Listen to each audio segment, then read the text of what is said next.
Assalamualaikum warahmatullahi wabarakatuh. Salam jumpa kembali dengan saya Ahmad Rifai. Kali ini kita akan belajar Pendidikan Pancasila dan Kewarganegaraan untuk kelas 8 pada bab yang pertama, Kedudukan dan Fungsi Pancasila. Subpokok pembahasan kita kali ini adalah Pancasila sebagai dasar negara. Sebelum membahas lebih lanjut tentang materi kita, marilah kita simak dulu sebuah narasi dengan judul Bersatu untuk Kejayaan Bangsa berikut ini. Apakah kalian mengenal atlet bulu tangkis nasional Tantowi Ahmad dan Liliana Natsir?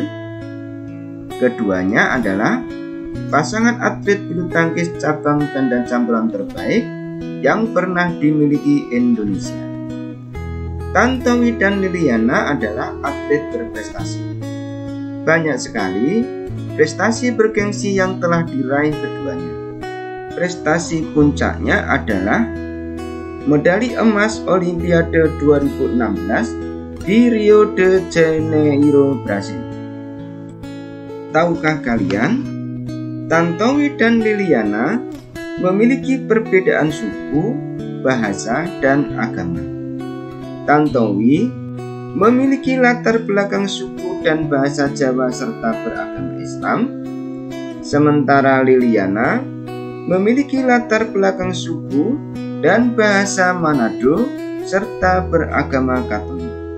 Namun, perbedaan itu tidak menghalangi keduanya untuk bersatu menampilkan performa terbaik di lapangan untuk kejayaan bangsa. Momen paling mengharukan terjadi saat Tantowi dan Liliana berhasil meraih medali emas bulu tangkis cabang ganda campuran pada Olimpiade 2016 di Rio de Janeiro, Brasil. Pasalnya, partai final berlangsung bertepatan dengan perayaan ke-71 kemerdekaan Republik Indonesia, yaitu pada 17 Agustus 2016. Perjalanan Tantowi dan Liliana menuju puncak sangat berliku. Beberapa bulan menjelang Olimpiade, grafik permainan Tantowi dan Liliana tidak stabil alias naik. Keduanya juga sempat saling kurang percaya satu sama lain. Namun demikian, Tantowi dan Liliana berhasil saling menyesuaikan diri dan membangun chemistry. Perbedaan bukan halangan untuk bersatu padu mengharumkan nama bangsa di pentas dunia. Perjuangan itu pun berbuah manis. Tantowi dan Liliana berhasil merebut medali emas Olimpiade Rio de Janeiro 2016 setelah mengalahkan ganda campuran Malaysia Chang Peng Son dan Goh Liu Ying pada partai final bulu tangkis 17 Agustus 2016. Mereka menang 2 set langsung dengan skor 21-14, 21-12. Kemenangan itu dipersembahkan keduanya untuk Indonesia tercinta. Saya tidak bisa berkata-kata. Luar biasa rasanya. Ini saya persembahkan untuk Hari Kemerdekaan Republik Indonesia, ucap Tantowi dalam sebuah wawancara media. Tantowi dan Liliana telah mengamalkan sila ketiga Pancasila, yaitu Persatuan Indonesia. Detik-detik Tantowi dan Liliana memenangkan pertandingan dan dikumandangkannya lagu kebangsaan Indonesia Raya di Olimpiade 2016, dapat kita saksikan pada tayangan berikut ini. Ya pemirsa, lagu Indonesia Raya akhirnya berkumandang di arena Olimpiade Rio de Janeiro 2016. Pasangan ganda campuran Liliana Natsir dan Tantowi Ahmad mempersembahkan emas bagi Indonesia di ulang tahun yang ke-71.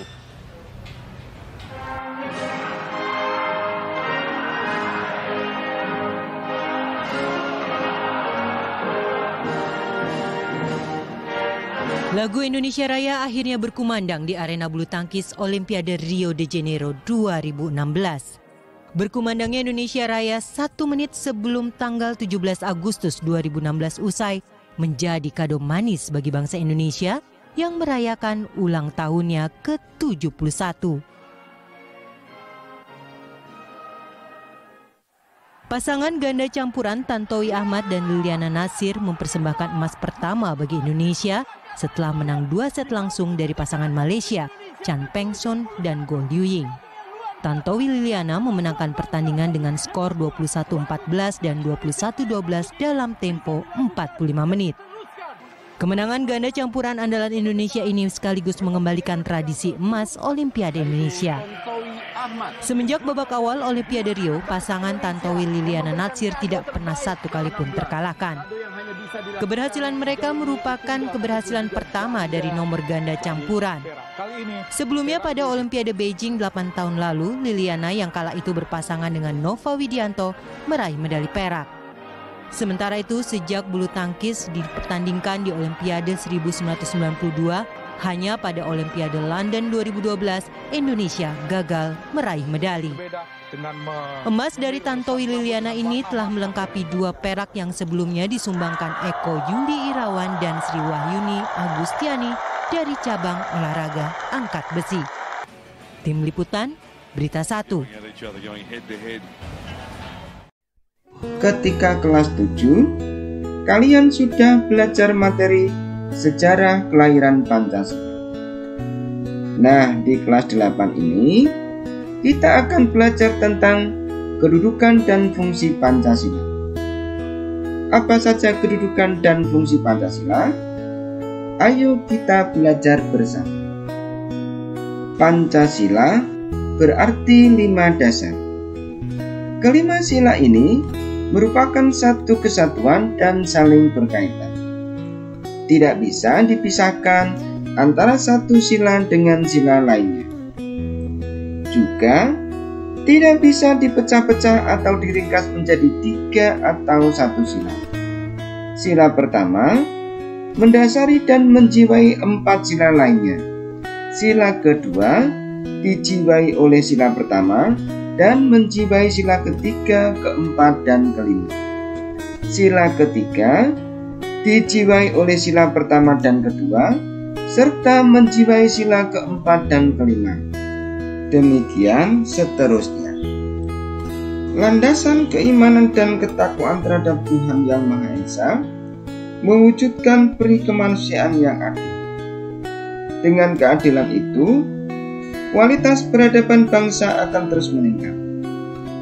Sila ketuhanan Yang Maha Esa hendaknya meyakinkan segenap bangsa Indonesia untuk bersatu padu dan mewujudkan persatuan nasional. Sila ketuhanan Yang Maha Esa mengarahkan musyawarah mufakat sebagai bentuk implementasi kedaulatan rakyat. Sila ketuhanan Yang Maha Esa juga mendorong kepada cita-cita terwujudnya keadilan sosial bagi seluruh rakyat Indonesia. A. Pancasila sebagai dasar negara. Kalian pasti tahu bangunan, kan? Semakin tinggi bangunan, maka semakin dalam pula fondasinya. Mengapa? Fondasi itulah yang menopang tegaknya bangunan tersebut. Ia akan tetap tegak berdiri meski dihempas badai. Kalian juga pasti tahu pohon, kan? Apa yang membuat pohon tegak dan kokoh? Ya, akar yang menghujam ke dalam tanah menjadikan pohon tegak tinggi menjulang. Demikianlah gambaran Pancasila sebagai dasar negara. Pancasila merupakan fondasi bagi tegaknya bangsa Indonesia. Semakin kokoh pengamalan Pancasila dalam bernegara, maka semakin kokoh pula bangunan negara Indonesia. Indonesia, negara besar dengan puluhan provinsi, belasan ribu pulau, dan ratusan juta jiwa penduduknya dengan keragamannya. Maka, perlu landasan atau fondasi kokoh untuk dapat tetap menopang tegak berdirinya negara Indonesia. Landasan tersebut merupakan nilai-nilai yang mendasari negara Indonesia. Nilai-nilai itu pula yang menjadi dasar penyelenggaraan negara. Dan Pancasila merupakan nilai-nilai dasar dalam penyelenggaraan negara Indonesia.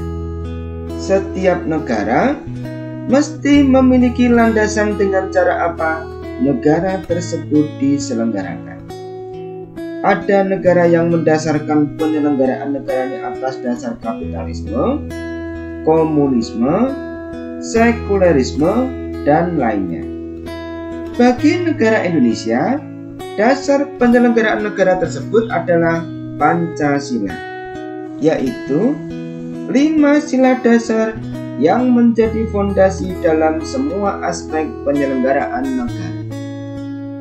Pancasila sebagai dasar negara termaktub jelas dalam pembukaan Undang-Undang Dasar Negara Republik Indonesia tahun 1945 pada alinea keempat, yaitu maka disusunlah kemerdekaan kebangsaan Indonesia itu dalam suatu Undang-Undang Dasar Negara Indonesia yang terbentuk dalam suatu susunan negara Republik Indonesia yang berkedaulatan rakyat dengan berdasar kepada ketuhanan yang Maha Esa, kemanusiaan yang adil dan beradab, persatuan Indonesia, dan kerakyatan yang dipimpin oleh hikmat kebijaksanaan dalam permusyawaratan perwakilan, serta dengan mewujudkan suatu keadilan sosial bagi seluruh rakyat Indonesia. Mengacu pada kalimat negara Indonesia yang berkedaulatan rakyat dengan berdasar kepada, menegaskan bahwa dasar negara Indonesia adalah Pancasila. Pancasila sebagai dasar negara mengandung konsekuensi bahwa setiap aspek penyelenggaraan negara mesti mengacu dan sesuai dengan nilai-nilai Pancasila, mulai dari penyelenggaraan pada lingkup pemerintahan pusat sampai pemerintah daerah yang terkecil.